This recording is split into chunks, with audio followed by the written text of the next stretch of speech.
Welcome to the MacArthur Memorial podcast. I'm your host, Amanda Williams.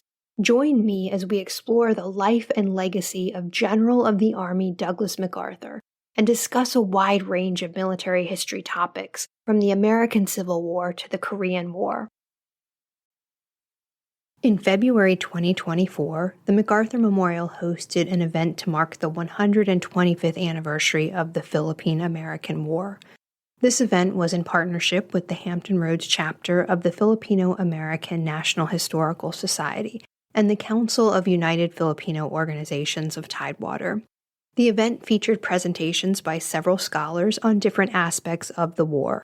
This episode features a lecture by Dr. David O. Lozada III on the Philippine-American War from the Filipino Perspective.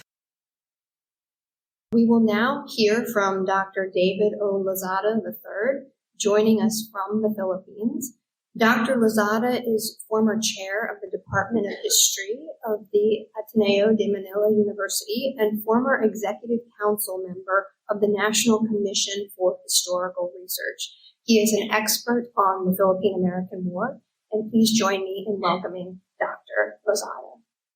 Good morning. I am Dr. David Lozada III of the Ateneo de Manila University, Department of History, and I would like to thank the MacArthur Memorial for inviting me to share my insights on the Philippine-American War from the perspective of Filipinos. I'd like to begin with a quotation. It has been a splendid little war, begun with the highest motives, carried on with magnificent intelligence and spirit, favored by that fortune which loves the brave. These were the words that were confidently uttered by John Hay, the American ambassador to Great Britain, to Colonel Theodore Roosevelt, the future president of the United States, who had distinguished himself during the Spanish-American War. But if you were a Filipino who lived at the close of the 19th century, the experience was anything but splendid. America's war with Spain, brief as it was the prelude to a confluence of events that would bring to the United States conflict with the newly minted Philippine Republic. This war resulted in the deaths of 4,200 American servicemen and anywhere between 20 to 30,000 Filipino combatants. But the greatest tragedy was wrought on the civilian populace. Records from the U.S. State Department estimated the civilian death toll at approximately 250,000. Although Filipino historians believe it was double or even triple the conservative estimate. The heavy loss of life on the part of the Filipino civilians can be attributed to actions directly taken by the American Army, such as the destruction of property and agricultural crops, which led to severe food shortages, population displacement, torture, and the dreaded reconcentration. Diseases that regularly appear during times of war in the 19th and early 20th century, like malaria and typhoid, likewise caused deaths to soldiers and non-combatants. This culminated with a devastating outbreak of cholera in the final months of the war, killed 5,000 of Manila's inhabitants and anywhere between 100 to 200,000 people throughout the archipelago. The effects of America's war against the Filipinos was best captured in an excerpt of a speech delivered by Senator George Hoar of Massachusetts, admonishing the so-called imperialists in the American government. He said, "You have devastated provinces. You have slain uncounted thousands of people you desire to benefit. You have established reconcentration camps. You have made the American flag, in the eyes of a numerous people, the emblem of sacrilege in Christian churches, and of the burning of human dwellings, and of the horror of water torture." For most Western scholars, the war, which began on February 1899, ended on July 1902, when President Theodore Roosevelt declared an amnesty and full pardon to all individuals in the Philippine archipelago who were involved in the conflict. This he did 2 days after the U.S. Secretary of War declared an end to the hostilities and the establishment of a civilian government. Some Filipino historians, however, disagree with this symbolic, politics-driven, unilateral declaration of the cessation of hostilities, as military actions conducted by Filipinos were still prevalent beyond 1902, even as far as 1913.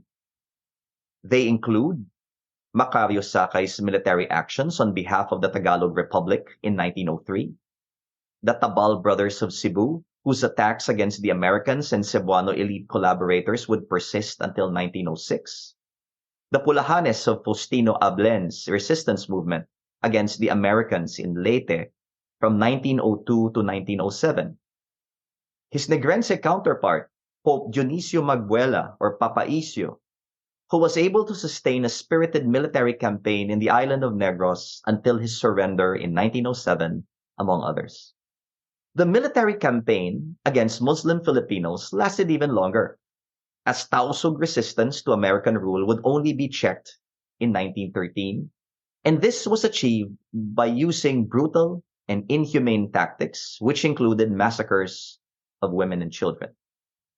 Even Black Jack Pershing himself described in his memoirs, attacks were made materially reduced by a number and a practice that the army had already adopted, one that the Mohammedans held in abhorrence. The bodies were publicly buried in the same grave with a dead pig. The U.S. War Department and the newly established American civilian government in the Philippines would refer to post-July 1902 instances of armed resistance as merely acts perpetrated by disgruntled insurrectos, ladrones, bandits, and other lawless elements. Filipino historians, however, contest this assessment, believing that these examples of military actions, with the exception of the Moro Wars, were not only an extension of the armed resistance against the United States, albeit in a different form, but it was also part of the same strand, the continuation of the struggle for kalayaan or independence that Filipino revolutionaries had launched against Spain in 1896. How did Filipinos respond to the war with the United States? For the Filipino elites, their reaction to the conflict was seen in two ways. On one hand, some of the economic and landed elites and local caciques saw the war as an opportunity to advance their economic interests and to secure their privileged position in Philippine society by aligning with the Americans, or at the very least, to be conciliatory towards them, as their self-serving goals could also be achieved by collaborating with American, military, and civil government officials. They also include Manila-based Filipino elites, sometimes referred to as autonomistas, who favored autonomous government under an American protectorate. They would subsequently form the Partido Federalista in 1900, who not only came out openly for peace and acceptance of American rule, but also expressed the desire for the Philippines to be admitted as one of the states of the Union. Filipino revolutionaries both ridiculed and scorned autonomists like Pedro Paterno, Trinidad Pablo de Tavera, Benito Legarda, and Felipe Buencamino, often using pejorative terms like opportunists, cowards, and traitors. While it is true that some elite Filipino intellectuals and other Filipino landowners and men in the provinces collaborated with the Americans, the principal leaders of the resistance against the Americans were men of the same type. Emilio Aguinaldo, for instance, was a cacique landowner. Antonio Luna and Jose Alejandrino were prominent ilustrados and contemporaries of Jose Rizal before they became generals in the Revolutionary Army. This tragic lack of unity of purpose among the Filipino elites, half sympathetic and the other half actively resisting the United States, made it easier for America's military and civil authorities to successfully implement policies like William Howard Taft's policy of attraction to win over the Filipino population, thus depriving the Revolutionary Army logistical and mass-based support. On the part of ordinary Christian lowland Filipinos, their response to the conflict likewise varied. In Luzon, a considerable number of the participants of the military campaign against the United States were social revolutionaries. Others participated out of patron-client or landlord-sharecropper obligations. Still others were members of millenarian groups who sought to free themselves from colonial oppression and exploitation, initially from the Spaniards and subsequently from the Americans. Though their notion of liberation was more aligned with spiritual freedom and genuine social equality or brotherhood, instead of modern concepts like political independence. For Muslim Filipinos, their resistance to the Americans formally began when the United States sent troops to Jolo to enforce the Treaty of Paris. Initially, there was no direct conflict as the American military commanders who were initially assigned to administer the Department of Mindanao Jolo adopted friendly and conciliatory policies with the Moros. That would, however, prove to be short-lived, as the fragile peace was soon broken in the first quarter of 1902 by small-scale Moro attacks on American troops.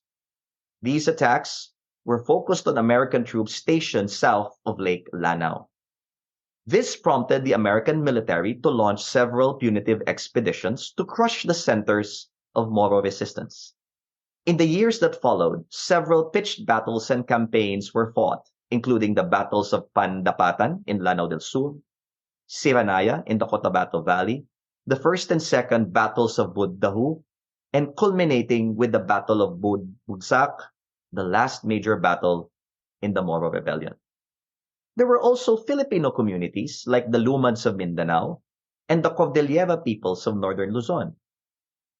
The term Lumad, which in Cebuano means indigenous, refers to the inhabitants of the Mindanao Island who had neither been converted to Islam nor Christianity.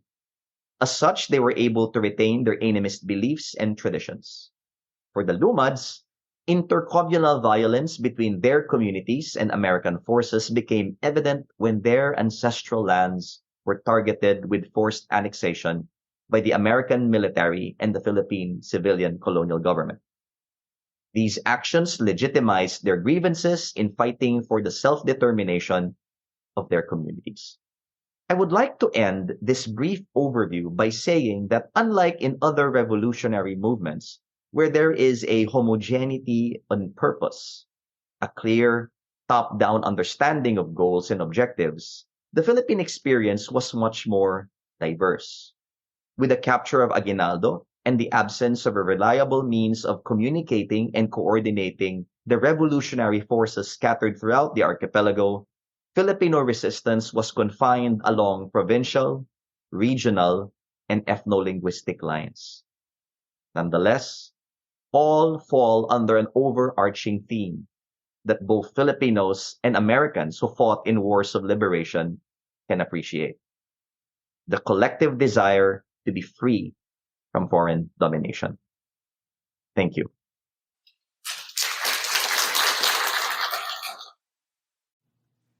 Thank you for listening. If you have questions, suggestions, or comments, we want to hear from you. You can find us on Twitter at MacArthur1880, on Facebook as the General Douglas MacArthur Memorial, or you can email MacArthurMemorial@norfolk.gov.